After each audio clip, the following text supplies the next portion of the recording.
Oke, ya, selamat datang di mata kuliah pemrograman sistem. Pada modul kali ini kita akan mencoba untuk latihan mengenai shell scripting. Di sini terdapat sejumlah 5 exercise yang mungkin mulai dari yang paling mudah sampai yang cukup advance. Ya, jadi di sini saya akan mencoba untuk memberikan overview dari exercise ini. Kalian bisa mencoba nanti di lain sesi ya, agar kalian bisa mendalami exercise ini lebih lama lagi.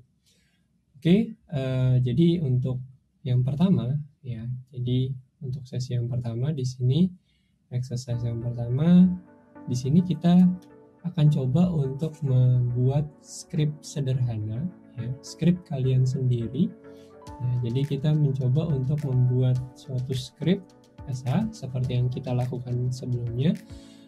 Sebelumnya di modul sebelumnya saya mencoba untuk membuat script while ya, while true. Di sini kita coba membuat suatu script yang lebih sederhana lagi dari yang sebelumnya. Namun ini merupakan salah satu komponen penting ketika kita melakukan programming di atas shell. Oke, pertama kita bisa melakukan, yang pertama adalah yang kita lakukan di sini adalah PI ya. Kita coba untuk ya, PI suatu script.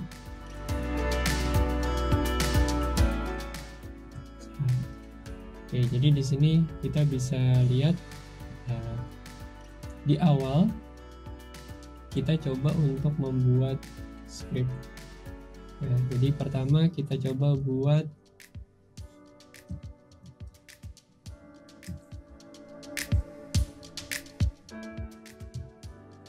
/bin bash terlebih dahulu untuk mendefinisikan bahwa ini adalah bash shell.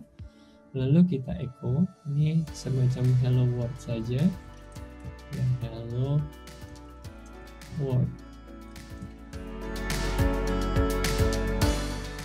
Oke, kita save ya.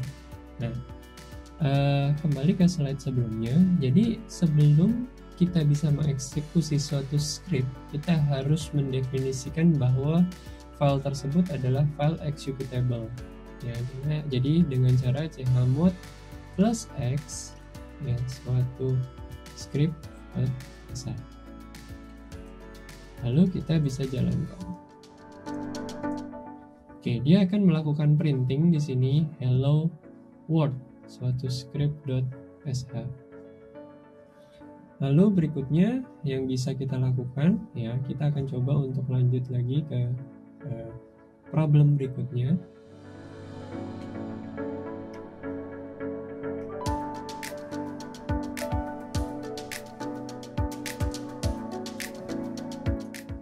Oke, pada latihan pertama ini kita akan coba untuk melakukan memfilter ya, bisa kita bilang memfilter dari log suatu server, yaitu apache.txt.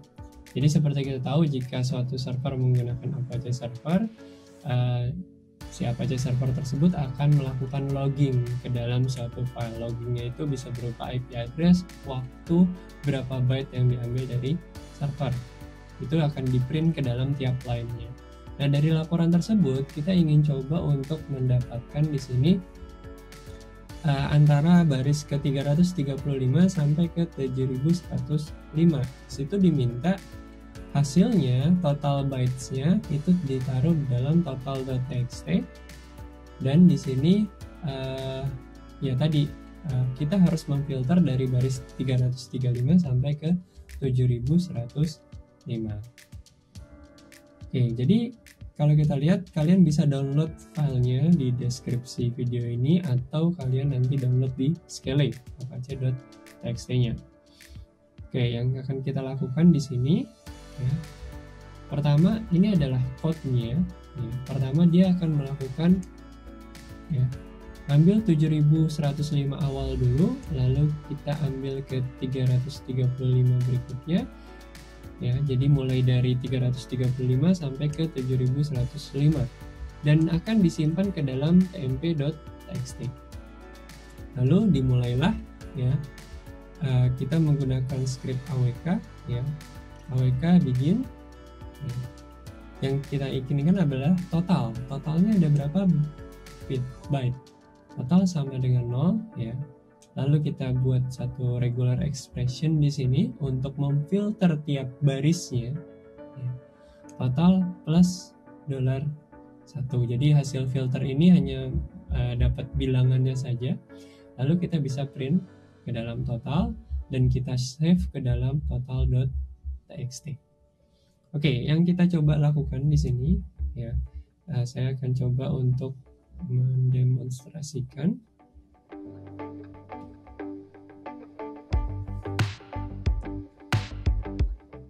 Oke, di sini exercise 1 ya, di sini kita coba train 1.data ya. Di sini adalah mulai dari 7105 ya, berasal dari apache.txt. Jika kita ingin melihat apa isi dari apache.txt tersebut, kita bisa lihat ini adalah isi dari apache.txt, ada IP address, ada waktunya dengan beberapa pernak-pernik simbol di sana, terus ada get, ada apa yang didapatkan dari server tersebut ya, misalnya ini ada gambar, terus HTTP-nya HTTP 11, terus ada request-nya itu 200, artinya berhasil atau oke. Ini adalah yang diambil. Oke, dia menggunakan browser Mozilla ya, macOS ya, ini adalah salah satu contoh satu baris log filenya. Ini baris berikutnya ya, dari IP yang berbeda 921, IP-nya sama ya 921. Oke, berikutnya kita coba ya, tadi ada code dari yang sudah ada.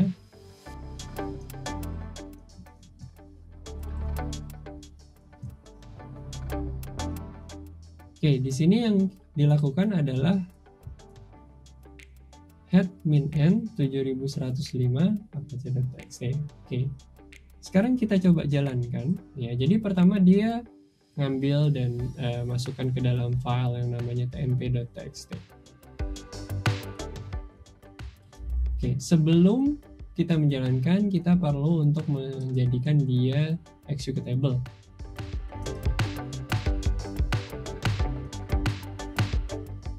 Oke, kita jalankan. Oke, setelah itu kita dapat di sini ada yang namanya total.txt, ada namanya tmp.txt. Kalau kita lihat tmp.txt ini akan ngeprint dari 335 sampai ke 7105 ya. Kita bisa lihat di sini line-nya hanya 6771.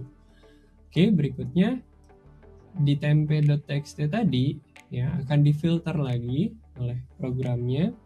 Lalu kita lihat di sini total.txt. Ya, ini adalah jumlah byte dari baris 335 sampai 7105. Kita taruh di bagian ini. Kalau kita lihat kembali dari programnya, ya, prinsip dari kerja programnya adalah mengambil baris 7105 dari awal sampai 7105, difilter ya, hanya mulai dari 335 dan ditaruh di dalam teks temporary yaitu tmp.txt. Lalu kita coba inisialisasi awal jumlah byte-nya. Lalu di sini kita sub adalah suatu metode yang digunakan untuk mensubtract sesuai dengan regex yang diberikan ini. Subtract ini yang sesuai dengan regex ini dengan karakter kosong. Ya. Lalu kita hanya dapat di sini adalah bagian dari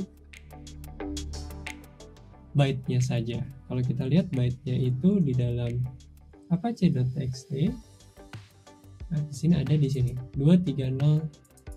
Di sini ada 1717. Ini adalah byte-nya. Oke, itu untuk yang exercise pertama ya. Kita coba lanjut ke dalam exercise yang kedua. Nah, di dalam exercise yang kedua, kita ingin mendapatkan IP unik dari data yang diambil dari exercise 1. Lalu kita taruh ya ke dalam file unique.txt. Jadi kita mau tahu yang mengakses server ini IP mana saja sih. Nah, jadi dari log Apache server tersebut kita bisa mau mengetahui IP unique yang mengakses ke dalam server Apache ini. Oke, jadi yang kita lakukan di sini adalah ya,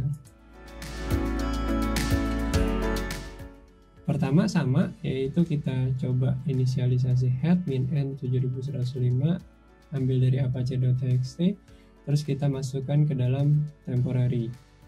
Lalu di sini kita menggunakan awk ya, editor. Di sini kita printf /n $1 ya. Kenapa kita ambil $1 aja secara langsung? Karena seperti kita tahu bahwa ketika kita lihat di sini apache.txt, kita lihat bahwa awal mulanya itu langsung IP address ya. Berarti kita ambil saja IP address yang ada di dalam sebelah depan ini. Tinggal kita bagaimana untuk mengambil unique value-nya. Ketika kita sudah dapat $1, kita ambil unique value-nya. PI train 2. Nah, lihat di sini ya. Yang dilakukan di sini adalah melakukan sorting pertama ya. Sort min u ya. Sort min u, terus di sini ada WC ya, terus min L. WC itu adalah word count ya. Terus ditaruh ke dalam unix.txt. Jadi setelah di sort ya, kalau kita lihat di sini setelah kita lakukan sort, dia hanya dapat IP unique-nya saja ya. Tapi kan di sini yang mau didapat adalah kita menginginkan ya, retrieve unique IP dari data di dalam exercise 1, lalu taruh di dalam unique.txt. Oke, sekarang kita coba jalankan ya. Kita chmod train2.sh.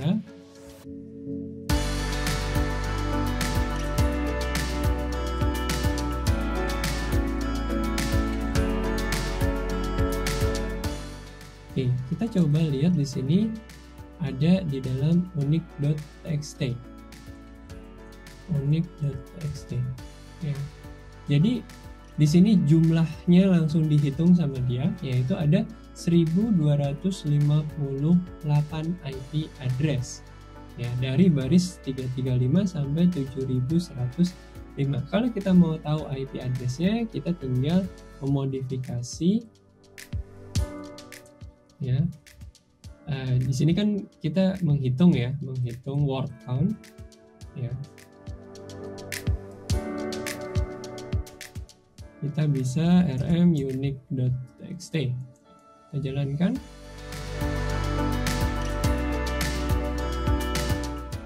Ini adalah IP address yang mengakses server Apache tersebut ya. Yang tadi kan kita langsung menghitung ya. Jadi kita kembalikan lagi.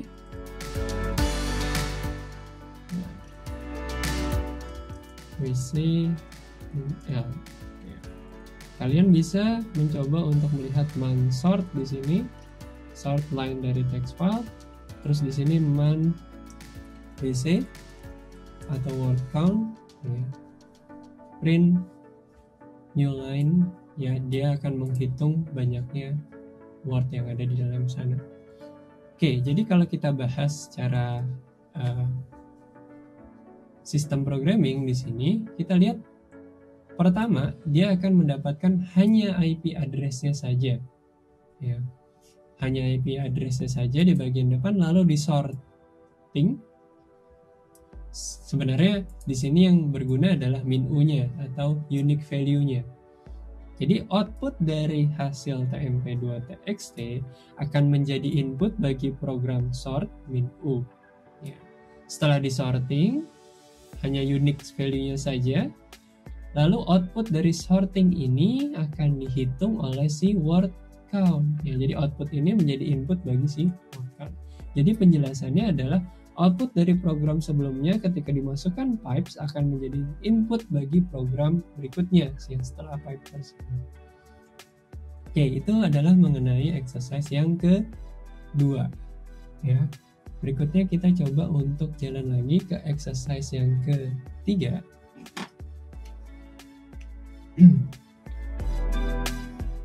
Nah, jadi kalau kita lihat di sini beberapa file yang paling sering di-download dari data itu, jadi kita coba cari file apa saja sih yang paling sering di-download di sana, ya. Terus taruh di dalam file yang namanya sering.txt. Ya. Jika ada dua yang sama, maka pilih salah satu dan taruh di dalam sering.txt. Jadi file-file di dalam sana kita coba untuk lihat file apa yang paling sering di-download. Ya. Oke, ini adalah contoh code-nya. Ya, kita coba jalankan.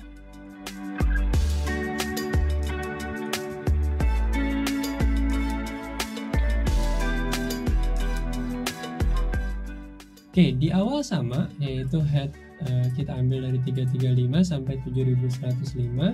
Lalu berikutnya kita get mp3.txt, kita bikin di sini, kita hitung terlebih dahulu, ya.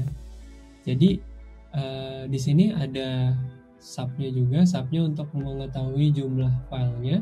Cuman di sini ada array, ya, ada array jumlah $1 di sini, yaitu jumlah filenya. Terus di sini dia juga membuat array, ya, jumlah download, lebih dari jumlah download, maka jumlah download yang terbesar adalah ini, name sama dengan DL. Artinya file yang paling besar di download adalah si DL ini. Jadi dia akan ngecek satu persatu dari jumlahan file tersebut. Ini jadi setiap file tersebut akan di plus di sini. Jadi $i-nya ini adalah nama filenya, sedangkan tiap-tiap nama filenya itu ada jumlahannya. Kalau kita lihat di sini pi apache.txt, dia ada nama filenya di sini, search image, misalnya Kibana search.png. Di sini ada file size-nya di sini, ya. Jadi ada file name-nya, terus ada file size-nya. Jadi dia membuat array, ya, misalnya untuk Kibana search.png ini, ya, terus ininya berapa atau berapa kali sering di-download, ya. Jadi dia memasukkan ini ke dalam array, ya, masukkan ke dalam array yang berasal di download $1. Ini setiap filenya akan di-increment kalau dia pernah di-download. Jadi setiap filenya akan di-increment kalau setiap download. Lalu di sini dicek untuk setiap yang ada di dalam download tersebut. Kalau misalnya kita cari yang paling besar, kan kita diminta untuk membuat laporan file apa yang paling sering di-download. Dan sekarang kita coba jalankan programnya. Di sini juga ada sub. Nah, sebenarnya kuncinya di sub ini yaitu untuk meremove bagian-bagian log yang lain. Ya, jadi yang diambil hanya filenya saja atau nama filenya saja. Jadi berapa kali sih file ini disentuh, lalu di-increment di sini, disentuh oleh program ini lalu dilakukan increment. Ya, memang di sini kita tidak menggunakan while karena secara otomatis dia akan bekerja line by line. Oke, sekarang kita coba jalankan.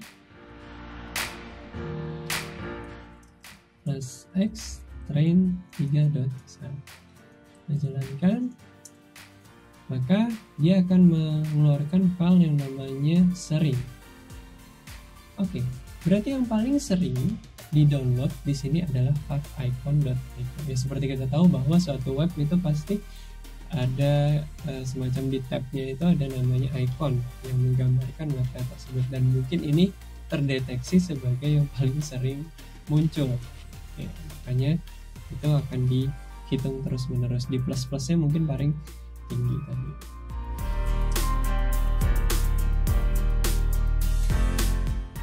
Oke, berikutnya kita coba jalan ke exercise berikutnya ya. Exercise keempat. Di sini Anda diminta untuk mereport ya, top downloader ya, untuk setiap menit dari data ya. Nah, di sini kita menggunakan, atau yang kita filter adalah yang menggunakan HTTP 1.1 dengan respons 200, artinya oke. Ya, jadi setiap menit itu dilihat siapa saja top downloader dalam 1 menit. Ya. Di sini output yang diinginkan ya, seperti ini. Ada waktu, ada jumlahnya, waktunya dalam menit ya. Terus ada jumlahnya berapa byte, lalu dari IP address berapa. Ini sangat cukup penting ketika kita sebagai sistem administrator, kita ingin tahu aplikasi kita itu diakses, atau siapa saja sih yang paling sering mengakses aplikasi kita dari IP address-nya. Oke, di sini adalah total byte per menit ya. Terus ada respons 200 yang kita lihat, terus ada hour minute IP. Oke, ini adalah gambaran programnya secara singkat. Kita coba di sini.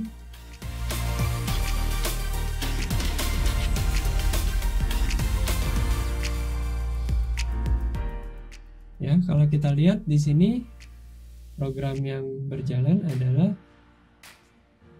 pertama kita ambil terlebih dahulu HTTP 11200 ya, dari TMP2 ya. Saya langsung ambil dari temporary 2 saja. Terus ada IP maksimal, ada jumlah download ya. Jadi ada IP maksimal, ada jumlah download ya.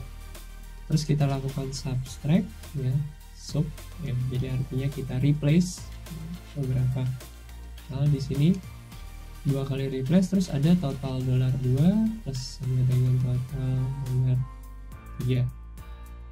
Di sini kita perlu beberapa data, yaitu jumlah bytes-nya, kita perlu IP address-nya juga. Jadi di sini ada yang dimasukkan array sebagai identifier ya, misalnya dia IP address-nya, dia IP address ini download berapa di menit ini. Terus di sini jam in total ya, IP maksimum max, terus jumlah download, terus pengguna IP ya, terus pengguna jumlah download, terus pengguna. Ini adalah beberapa laporan atau program yang digunakan untuk melaporkan apa yang nanti kita akan dapatkan. Ya, jadi yang di print di sini adalah jam, total jam, terus IP. Total jam ini artinya jumlah downloadan pada jam tersebut atau pada menit tersebut. Terus di sini ada IP-nya yang paling banyak memiliki atau mendownload paling banyak di menit tersebut. Ya, jadi total jam ini bukan berapa jam, tapi total bytes di dalam jam tersebut. Lalu kita masukkan ke dalam laporan.txt. Oke, kita coba jalankan ya. Chmod plus x train 4 dataset.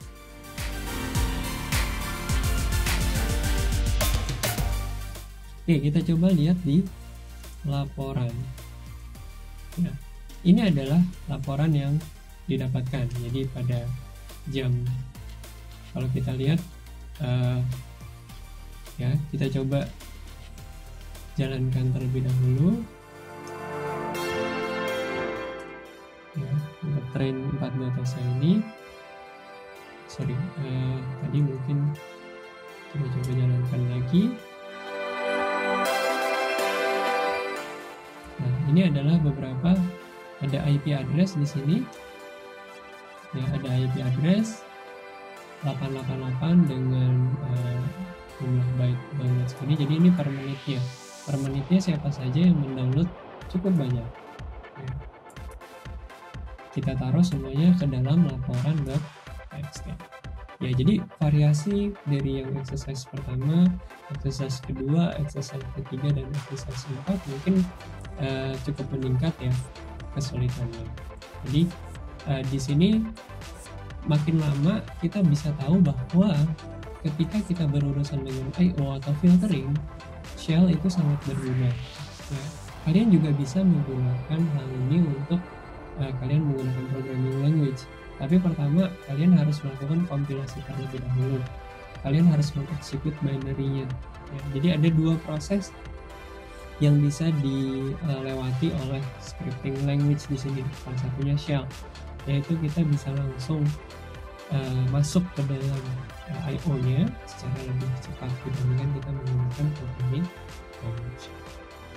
Oke, itu untuk yang exercise keempat. Nah, berikutnya kita akan sedikit berurusan dengan hardware pada exercise ke-5 ini. Ya. Kenapa? Karena di sini di exercise ke-5 kita ingin mendeteksi network kita itu up atau down. Ya. Jadi istilahnya kabelnya itu sudah masuk ke dalam Ethernet portnya atau belum. Analoginya adalah seperti itu. Ya, jadi makanya saya bilang sedikit berurusan dengan hardware. Ya. Namun yang kita lihat di sini bukan langsung ke hardware-nya, tapi dari sistem message-nya. Apakah port tersebut up atau down? Ya. Oke, sekarang kita coba lakukan. Ya.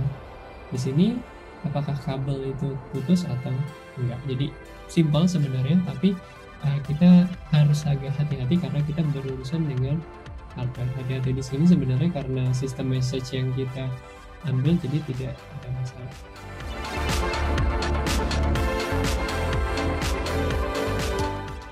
Oke, yang kita lakukan di sini, program ini akan berjalan secara terus-menerus. Ya, terus-menerus di sini adalah while true, artinya forever loop untuk mendeteksi ke bagian hardware tersebut untuk memantau hardware tersebut isinya apa.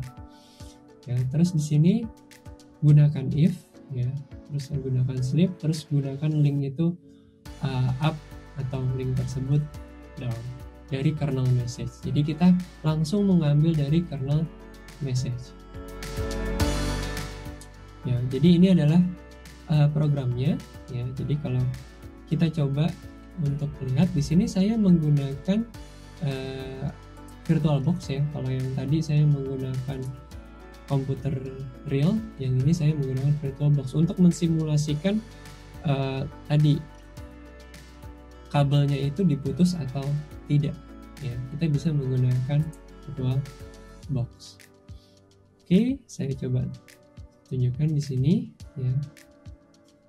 Oke, ini adalah VirtualBox OVA saya. Ya.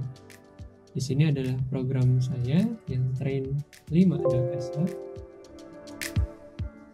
Nah, kita coba lihat sama-sama programnya.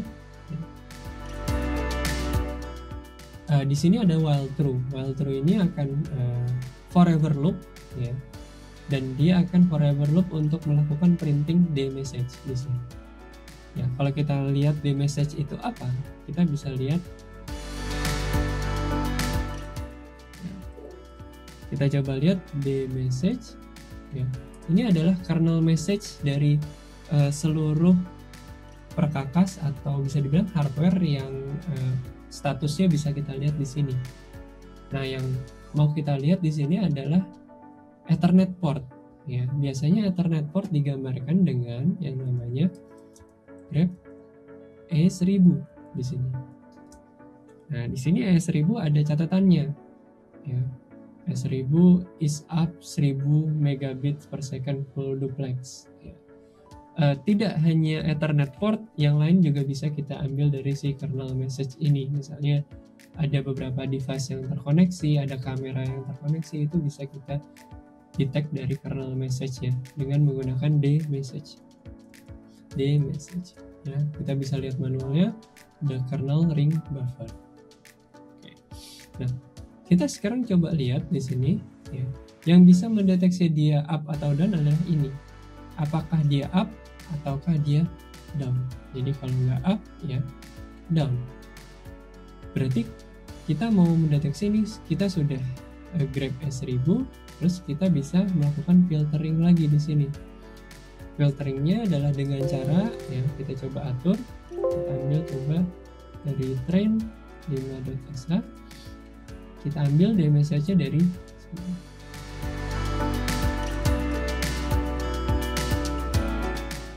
Nah, kita ambil tail min N1, artinya kita ambil yang paling bawah ya. Entah itu up atau itu down ya.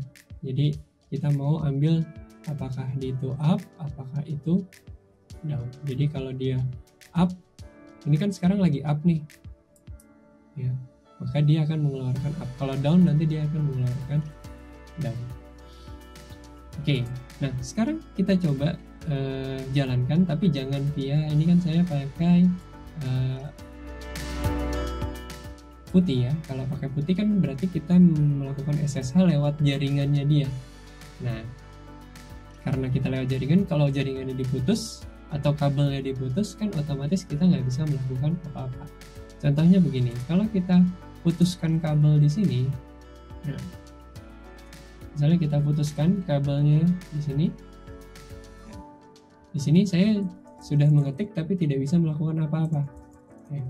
Jadi saya sudah mencoba untuk mengetik tapi di shell ini hang up atau tidak ada respon. Maka saya akan langsung ke dalam programnya. Ya. Sini saya coba jadi langsung ke dalam konsol dari VirtualBox-nya. Nah, kita coba jalankan train 5.sh.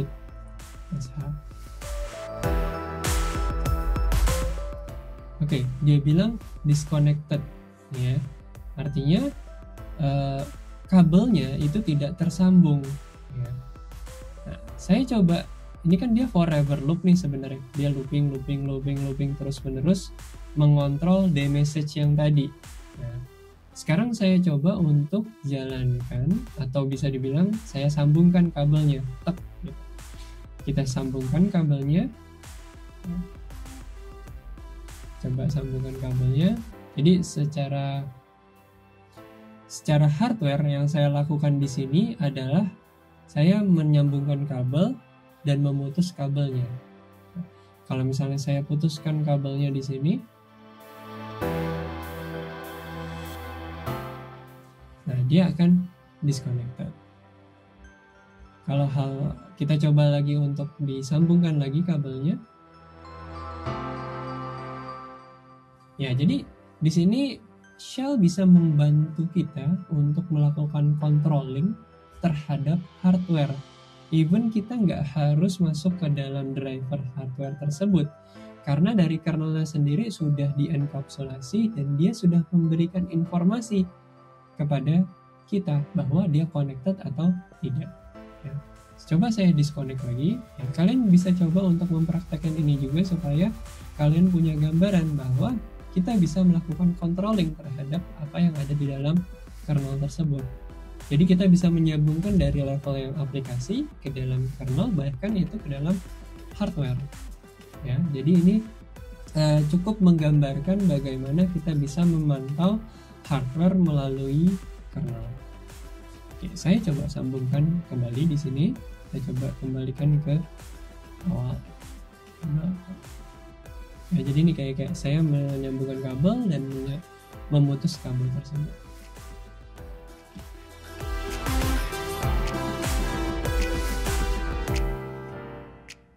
Oke, ya, jadi silahkan kalian coba untuk praktekkan tutorial-tutorial ini dan kalian coba beberapa eksperimen ya. Kalian coba runtut dari awal sampai akhir, filterisasinya kalian bisa remove beberapa code untuk melihat proses-proses awalnya terlebih dahulu. Ya. Oke, di sini adalah akhir dari modul kali ini. Ya. Mudah-mudahan exercise 1-5 bisa memberi gambaran kepada kalian bagaimana Shell itu bisa membantu kita untuk mengakses ke dalam kernel, atau Shell membantu kita untuk melakukan filterisasi. Oke, terima kasih atas perhatiannya. Mudah-mudahan modul ini bisa bermanfaat bagi kalian.